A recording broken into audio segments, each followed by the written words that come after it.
আসসালামু আলাইকুম। সবাই কেমন আছেন? আলহামদুলিল্লাহ, আল্লাহ পাকের ইচ্ছায় আমি অনেক অনেক ভালো আছি। তবে কালকের হাদির ব্যাপার নিয়ে আসলে যেটা শুনলাম, হাদির বিচারের জন্য হাদির ওয়াইফও মাঠে নামছে। মাশাআল্লাহ, এটা খুব ভালো। এই ছেলেটা মারা গেছে প্রায় 1.5 মাসের উপরে। আমরা সবাই জানাজায় গেলাম, জানাজায় অংশগ্রহণ করলাম, আলহামদুলিল্লাহ।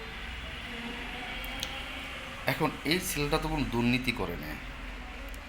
এই ছেলেটা কারো 2 টাকা মাইরা খায় না, কারোর সাথে খারাপ ব্যবহার করে না। এই ছেলেটার ভিতরে দেশপ্রেম ছিল, দেশ নিয়ে ভাবতো।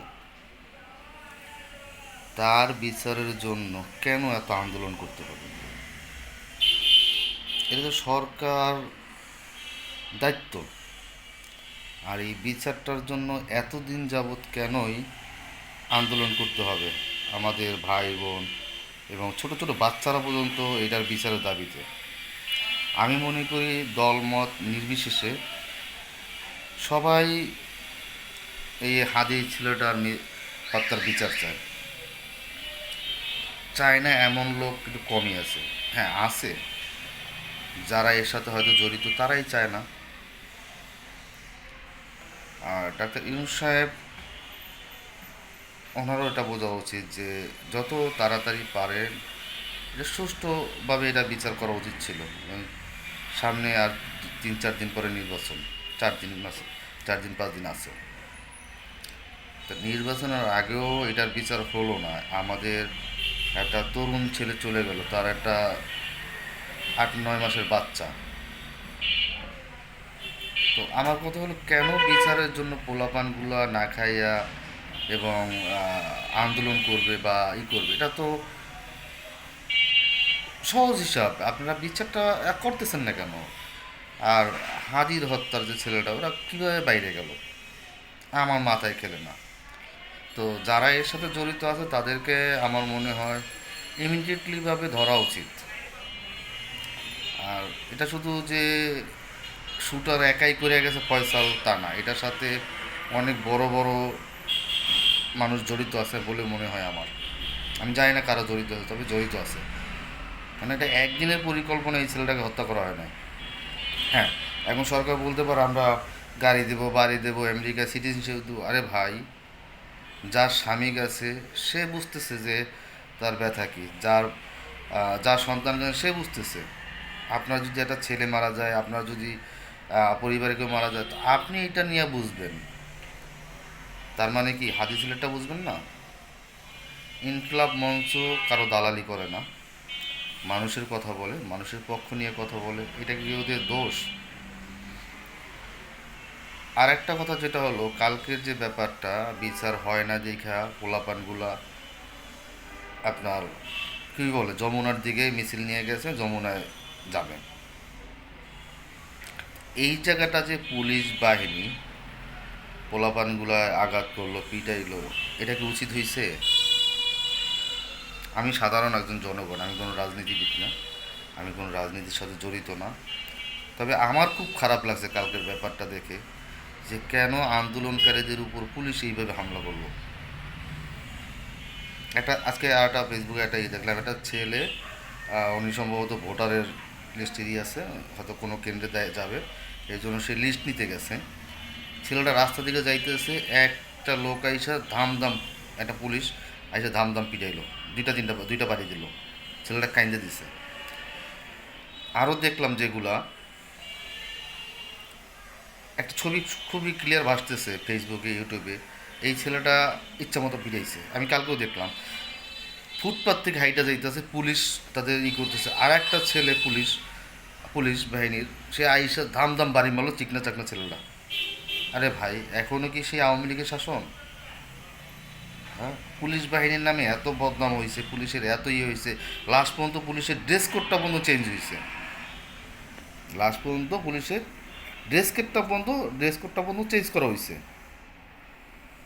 এখনও যদি স্বৈরাচারের মতো আপনারা এই ধরনের কাজ করেন, আমি বুঝতেছি না এই বাংলাদেশ কি আদৌ ঠিক হবে কিনা।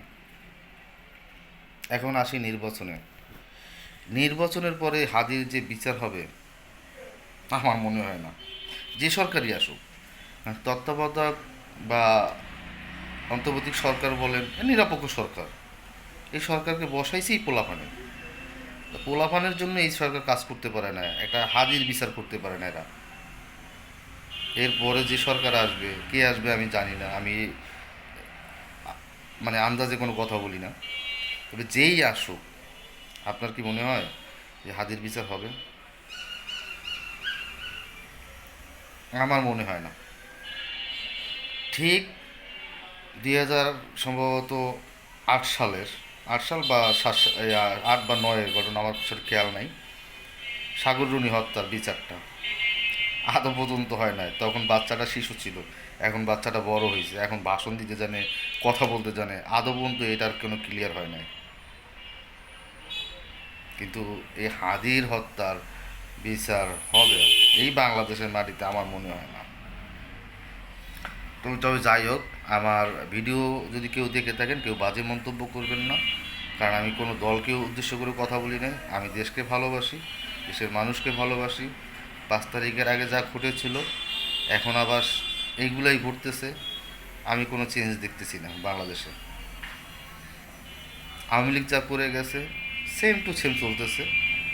আমি কোনো কিছু দেখতেছি না যে পরিবর্তন হয়েছে, এই জিনিসটা পরিবর্তন, ওই জিনিসটা পরিবর্তন হয়েছে। শুধু পরিবর্তন হয়েছে পুলিশের পোশাক, মানুষের চরিত্র। আগে যেটা খারাপ ছিল, খারাপের একটু আপডেট হয়েছে। মানে এক কথায় বলতে গেলে মোবাইল প্রতি বছরই বা প্রতি মাসে মাসে আপডেট ভার্সন আসে। সেম ক্যাটাগরি মানুষের আপডেট ভার্সন আসতেছে।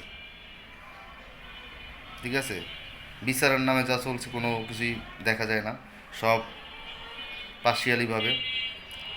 তবে বাংলাদেশ ভালো হওয়ার না, আর বাংলাদেশ ভালো হবে কিনা তাও আমি জানি না। বাংলাদেশের যে সরকারই আসুক, আমার মনে হয় না যে বাংলাদেশে ভালো বিচার আশা করা যায় বা মানুষ ভালো থাকতে পারবে, আমার মনে হয় না। তো আমি একটা কথাই বলবো শেষে, ভাই, এই পোলাপানগুলো আন্দোলন করছে, এদের গায়ে হাত দেওয়া, লাঠিচার্জ করা অন্যায় হয়েছে। এটা পুলিশের অন্যায়, যার হুকুমেই করুক, এটা পুলিশের অন্যায়। মানে এদেরকে হাত দেওয়া উচিত ছিল না, কারণ এরা অন্যায় কোনো দাবি নিয়ে যায় না। এরা কোনো কোঠা আন্দোলনে যায় না, কোনো চাকরির আন্দোলন যায় না, এরা পার্সোনাল কোনো আন্দোলন যায় না। যারা গেছে হাদির ব্যাপারে কথা বলতে বা আন্দোলনে, দেখা যায় অনেক মা বোনদের 2টা 3টা বাচ্চা আছে, তারা গেছে। অনেক ভাইয়ের বোন আছে, অনেক মায়ের সন্তান গেছে, অনেক বাচ্চা মেয়ে গেছে, অনেক শিশু নিয়ে গেছে। আরে ভাই, টাকা দিয়ে নিছে এদের? এদের 2 টাকাও দিয়ে নিছে? নাই নাই, এরা নিজের হাদিকে ভালোবাসে মন থেকে, এই জন্য গেছে। বাংলাদেশের ইতিহাসে দেখছেন যে এত বড় জানাজা সাধারণ ছেলে হিসাবে হাদিকে হত্যার আগে তেমন 18 কোটি মানুষের মনে হয় না 2 কোটি মানুষও চিনত। যখন এটা প্রচার হয়েছে যে ছেলেটা এমুক ছিল, তমুক ছিল, ভালো ছিল, এরপরে মনে করেন যে সারা বাংলাদেশ থেকে হাদির জানাজা গেছে, হাদিকে ভালোবাসে, কারণ হাদি দেশপ্রেমিক ছিল। আমি যতটুকু মনে করি, যারাই দেশপ্রেম থাকবে, যারা দেশের জন্য ভালোবাসবে বা দেশকে ভালোবাসবে, দেশের জন্য কাজ করবে, তাদের পরিণতি হয়তো আরও খারাপ হইতে পারে। তো দেশে যদি ভালো মানুষ না থাকে ভাই, চোরটা বদমাইশ দিয়া দেশ ভালো করা সম্ভব না। এই ধরনের সন্তান, ভালোবাসার মানুষগুলো যুগে যুগে আসবে, আর আপনারা এভাবে নিঃশেষ করে দেবেন। তো সবাইকে বলবো ভাই, যার যার জায়গা থেকে এটার প্রতিবাদ করুন। এবং পুলিশ বাহিনীকেও আমরা বলবো, ভাই, আপনারা আমাদের ট্যাক্সে চলেন, আমাদের গায়ে আপনাদের হাত দেওয়ার কোনো রাইট নেই। সন্ত্রাসী, ছিনতাইকারী, দুর্নীতিবাজ তাদেরকে ধরেন। ন্যায্য দাবি নিয়ে পোলাপান নামছে মাঠে, এদের গায়ে আঘাত করেন না। ঠিক আছে? কারণ আপনার ঘরেও বাচ্চা আছে, আপনার চাকরি আজকে আছে কালকে নাই, ক্ষমতা চিরস্থায়ী কারো না। আওয়ামী লীগ দেখে দেখে শিক্ষা না নিতে পারেন, যারা আওয়ামী লীগের চামচামি করছেন তারা এখন নাই, তাদের এই দলের নামই নাই এখন। 17 বছর আমাদেরকে মুরগি বানিয়ে রাখছে, আমাদের কথা বলতে দেয় না। রাস্তায় দাঁড়ায় যদি কারোর সাথে একটা কথা বলতে কথা বলতো কথা কথা বলার জন্য যদি দাঁড়াইতো, কি বললি? আওয়ামী লীগের নামে শেখ হাসিনার নামে কোনো কথা বলা যাবে না। সেম ক্যাটাগরি এখনও চলতেছে ভাই। এইটার পরিবর্তন চাই আমরা। সবশেষে একটা কথাই বলবো, হাদির বিচারটা আমরা চাই বাংলাদেশের মাটিতে, সেটা যেভাবেই হোক। আর এটা প্রশাসনের করা উচিত। না হলে কালকের আপনার একটা ছেলে হাদি হবে, আপনি তার বিচারটাও পাবেন না। আপনার একটা ভাই হাদি হবে, আপনি তার বিচারটাও পাবেন না। আপনার একটা বোন হাদি হবে, তার বিচারটাও আপনি পাবেন না। এটা আমি পুলিশ বাহিনীর কথা বললাম, কারণ আপনার সন্তানও হাদি হইতে পারে, তারও এরকম একটা দুর্ঘটনা করতে পারে, তারও এরকম কেউ নৃশংসভাবে হত্যা করতে পারে। তখন আপনি বিচার চেয়ে পাইবেন না। সবার আগে বাংলাদেশ, এরপর আর কোনো কথা নেই, যেহেতু আপনারা বাংলাদেশের জনগণের ট্যাক্সের চালায় চলেন। তো সবাই ভালো থাকবেন, সুস্থ থাকবেন। আমার কথায় কোনো কষ্ট পেলে অবশ্যই ক্ষমার দৃষ্টিতে দেখবেন। আসসালামু আলাইকুম।